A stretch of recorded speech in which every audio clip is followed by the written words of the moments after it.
call from a land developer desperately searching for help. The bank wanted to foreclose because he was not complying with the principal and interest payment schedule, and he was suing the bank to avoid the foreclosure. He needed additional funding to finish and market the land so that he could repay the bank, but the bank refused to provide additional funds until scheduled payments were met. It was a chicken and egg problem with undercapitalization. In the meantime, the project was languishing. The streets were beginning to look like weed fields, and the owners of the few homes that had been built were up in arms as they saw their property values drop. The city was also upset over the prime land project falling behind schedule and becoming an eyesore. Tens of thousands of dollars in legal costs had already been spent by the bank and the developer, and the case wasn't scheduled to come to court for several months. In desperation, this developer reluctantly agreed to try the principles of Habits 4, 5, and 6.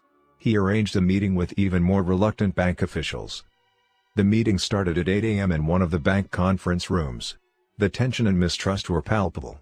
The attorney for the bank had committed the bank officials to say nothing. They were only to listen, and he alone would speak. He wanted nothing to happen that would compromise the bank's position in court. For the first hour and a half, I taught Habits 4, 5, and 6. At 9:30 I went to the blackboard and wrote down the bank's concerns based on our prior understanding. Initially the bank officials said nothing, but the more we communicated win-win intentions and sought first to understand, the more they opened up to explain and clarify. As they began to feel understood, the whole atmosphere changed, and a sense of momentum, of excitement over the prospect of peacefully settling the problem was clearly evident. Over the attorney's objections the bank officials opened up even more, even about personal concerns. When we walk out of here, the first thing the bank president will say is, "Did we get our money? What are we going to say?" By 11 o'clock, the bank officers were still convinced of their rightness, but they felt understood and were no longer defensive and officious. At that point, they were sufficiently open to listen to the developer's concerns, which we wrote down on the other side of the blackboard. This resulted in deeper mutual understanding and a collective awareness of how poor early communication had resulted in misunderstanding and unrealistic expectations, and how continuous communication in a win-win spirit could have prevented the subsequent major problems from developing. The shared sense of both chronic and acute pain combined with a sense of genuine progress kept everyone communicating. By noon, when the meeting was scheduled to end, the people were positive, creative, and synergistic and wanted to keep talking. The very first recommendation made by the developer was seen as a beginning win-win approach by all. It was synergized on and improved, and at 12:45 p.m. the developer and the two bank officers left with a plan to present together to the Homeowners Association and the city. Despite subsequent complicating developments, the legal fight was aborted and the building project continued to a successful conclusion. I am not suggesting that people should not use legal processes. Some situations absolutely require it. But I see it as a court of last, not first, resort. If it is used too early, even in a preventive sense, sometimes fear in the legal paradigm creates subsequent thought and action processes that are not synergistic. All nature is synergistic. Ecology is a word which basically describes the synergism in nature. Everything is related to everything else. It's in the relationship that creative powers are maximized, just as the real power in these 7 habits is in their relationship to each other, not just in the individual habits themselves. The relationship of the parts is also the power in creating a synergistic culture inside a family or an organization. The more genuine the involvement, the more sincere and sustained the participation in analyzing and solving problems, the greater the release of everyone's creativity, and of their commitment to what they create. This, I'm convinced, is the essence of the power in the Japanese approach to business, which has changed the world marketplace. Synergy works, it's a correct principle. It is the crowning achievement of all the previous habits. It is effectiveness in an interdependent reality. It is teamwork, team building, the development of unity and creativity with other human beings. Although you cannot control the paradigms of others in an interdependent interaction or the synergistic process itself, a great deal of synergy is within your circle of influence. Your own internal synergy is completely within the circle. You can respect both sides of your own nature, the analytical side and the creative side. You can value the difference between them and use that difference to catalyze creativity. You can be synergistic within yourself even in the midst of a very adversarial environment. You don't have to take insults personally. You can sidestep negative energy, you can look for the good in others and utilize that good, as different as it may be, to improve your point of view and to enlarge your perspective. You can exercise the courage in interdependent situations to be open, to express your ideas, your feelings, and your experiences in a way that will encourage other people to be open also. You can value the difference in other people. When someone disagrees with you, you can say, "Good. You see it differently." You don't have to agree with them, you can simply affirm them. And you can seek to understand. When you see only two alternatives, yours and the wrong one, you can look for a synergistic third alternative. There's almost always a third alternative, and if you work with a win/win philosophy and really seek to understand, you usually can find a solution that will be better for everyone concerned. Application suggestions. 1.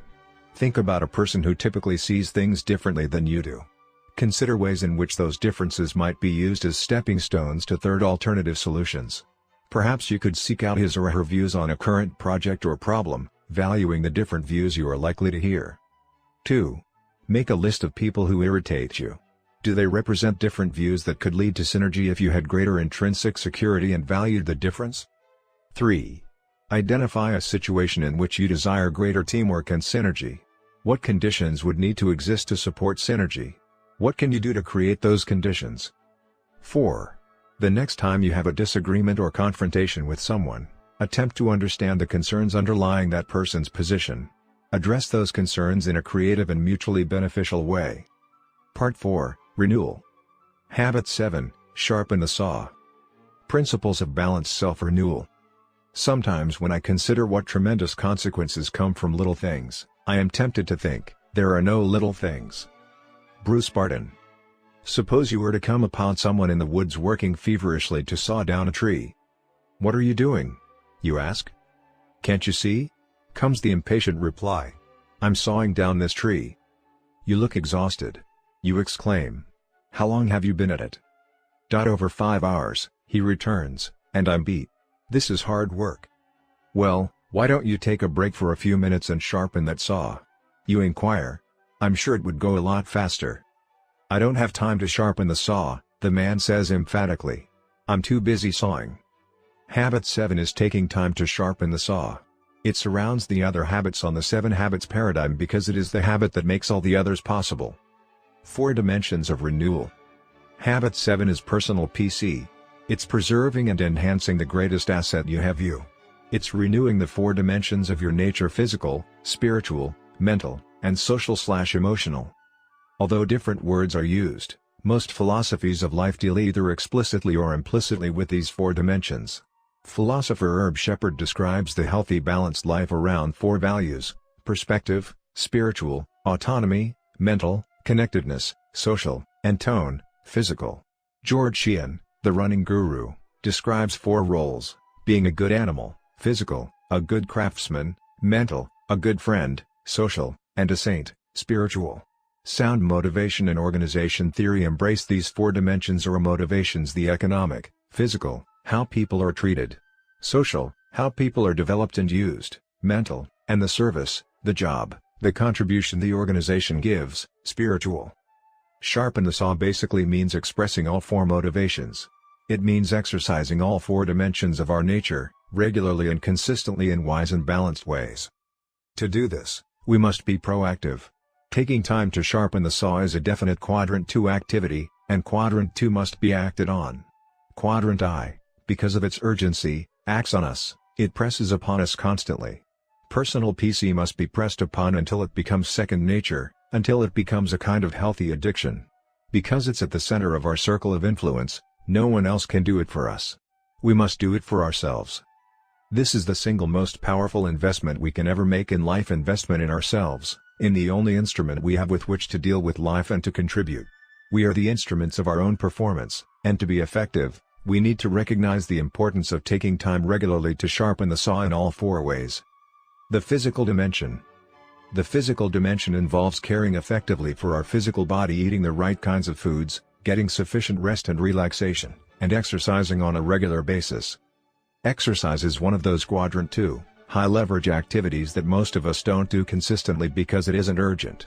And because we don't do it, sooner or later we find ourselves in Quadrant I, dealing with the health problems and crises that come as a natural result of our neglect. Most of us think we don't have enough time to exercise. What a distorted paradigm. We don't have